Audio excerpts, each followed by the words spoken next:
first recipe we're going to share with you is a bit of a camping classic, and all you're going to need is a banana and a small chocolate bar per person. We're starting off by just chopping the chocolate bar into little chunks and creating a slit in the banana and then just feeding it through into the banana, and then we're just going to use some foil and wrapping it around the banana. We used a couple of sheets just to make sure it didn't burn. Another way of doing this is to unwrap your banana, cut it into chunks and kind of feed the Snickers bar or whichever chocolate you're using in between the slices. We came to the conclusion that the first way was probably a little bit better as it cooked more evenly.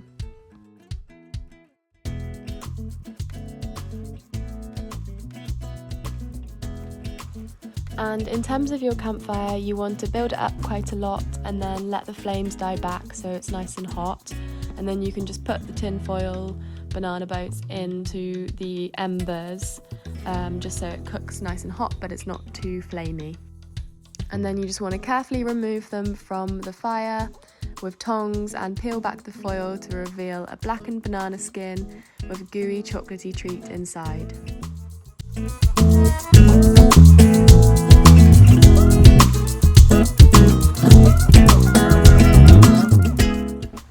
Really good?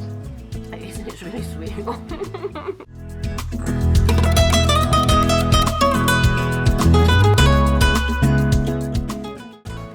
She's trying to get it. Now they're eating things and hiding it. Weeks later, the pastries work.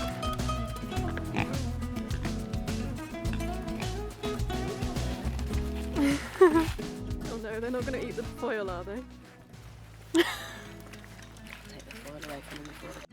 The next recipe we're going to show you is jam roly-poly puff sticks, and this was a bit of an experiment because cooking puff pastry on the fire is slightly different, but it worked out really well. Basically, the ready rolled one is so we don't obviously have rolling pins in the units, and actually it's sort of the shape that we want anyway, so, and it's really easy to buy as well. It's already rolled out and keeps it simple. You know, the trick with puff pastry, so you sort of got to cut a little bit long anyway, so do that on the fire, do a little puff pastry donut, swirly donut or something. So what you want to do is sort of cut the ends like that.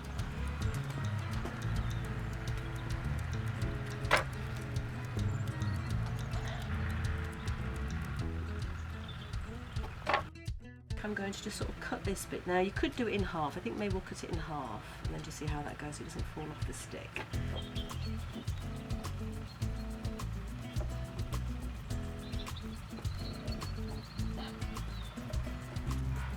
Now you don't want to put too much down because in reality it'll start dripping into the fire, so this is just about just giving them a little flavour. Now we're giving them a little tray because we want basically them to puff up with the heat, and then we can sort of handle them a bit better. Tin foil should sort of distribute the heat a bit better. So when we used about half a sheet of puff pastry, we got 5 sticks out of it. So if you wanted 10, you could use the whole sheet of puff pastry and that would work really well. And we cooked these on the fire on quite a hot, steady heat for about 30 minutes. You want to make sure that the pastry is cooked all the way through, and using the foil helps with this. And then you can take them off when they're golden brown.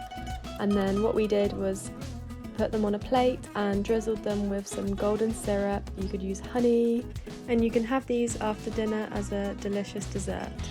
Let's give it to the boys and see what they're like. We're going to do some food tasting, quick.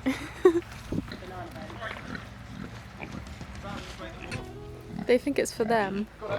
Do you think these are for you? No, we're going to let humans try this first. Come on, girls, come this way. You're trying to teach them to sit. Yeah. One of them begs. You can absolutely teach them. They're, Yeah. Oh, you missed it. Gentle.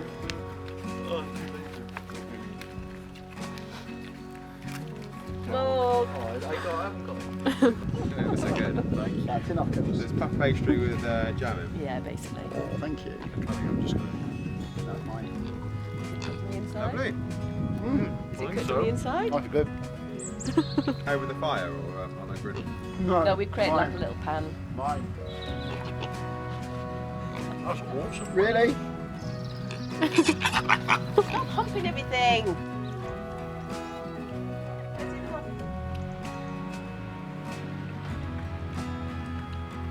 Don't give it all to Reece Wendy. Want to save some for your sister?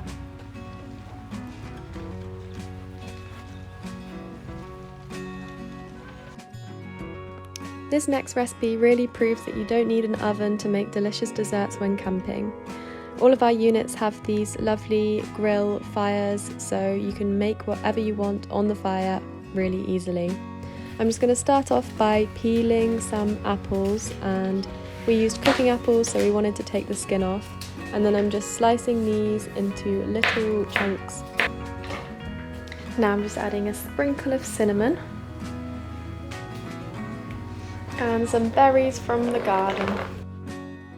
For the crumble side of it, I'm using half a block of butter, just under half actually, and then 1 cup of flour plus 2 tablespoons, so you need a little bit more than a cup. I would recommend increasing it to about 1.5 cups of oats if you are using oats. And I'm just going to put about 1/4 cup of sugar in, which is about 4 or 5 tablespoons. And then you can just rub this in your fingertips until it creates a crumble. Meanwhile, we've got the fire going and we're going to stew the fruit on the grill, adding a little bit of water just to make sure that the fruit doesn't stick. Hey girls. And here are the pigs coming for a bit of attention. They are so cute. And then once the fruit is stewed, I'm just putting the crumble on there, and when the butter melts, it just creates this really gorgeous golden crumble. And then we're putting it into some glasses, so just putting the fruit on the bottom and then the crumble on top. If you want to, and you want a bit of extra sweetness, you can add a little bit of golden syrup or honey onto the top as well.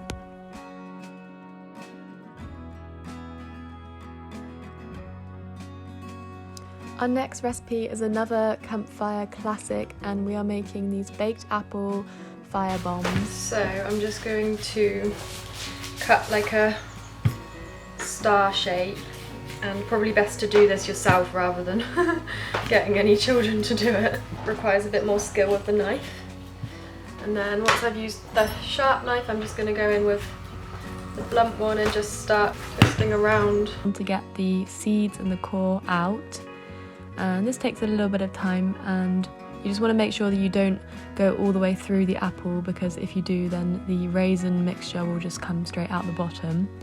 So I'm using about 1/2 cup of raisins, a sprinkle of sugar and some water just to blend all of that together, and then just really packing it into the core of the apple. Next I'm going to take a couple of layers of tin foil and just wrap them around, and we're keeping them upright in the fire, and you want to cook these for about 20 minutes just so they don't burn. We had a bit of a disaster with ours. This is what happens when you try and do too many things at once. A very, very sad apple. We try again next time. This final recipe is our Campfire Sundae, and it's definitely one for those with a sweet tooth and who want something a bit more extravagant. So we're going to start by just chopping up some banana and chucking it into a pan with a punnet of raspberries and a punnet of blueberries, with a sprinkle of sugar and some cinnamon. And you could use whichever fruit you wanted, whatever seasonal is the most delicious, and we're just going to cook that on the campfire. And then we're using the leftover crumble from the recipe earlier, but you could use crumbled up biscuits in the bottom of a glass. And then this is the ice cream that we sell at Top of the Woods in our reception, so we're just cutting that into half and then putting it in the jars as well, along with the stewed fruit and some chocolate drops on top. But then we realised it would actually look a little better if we put it on top of the squirty cream. So we put some squirty cream on top and then a couple more chocolate drops again. It was a very sweet one, but really delicious. This is a really easy one to switch up if you wanted to. You could put chopped nuts on top, you could use caramel sauce or chocolate syrup or sprinkles or granola, whatever you fancy. Cheers, everyone. Cheers. These are great. So we've made crumble on the barbecue. Oh wow. Stewed fruit, ice cream from the shop. Delicious. I'm giving up as campsite chef. Every day, though, right? Every day, yeah.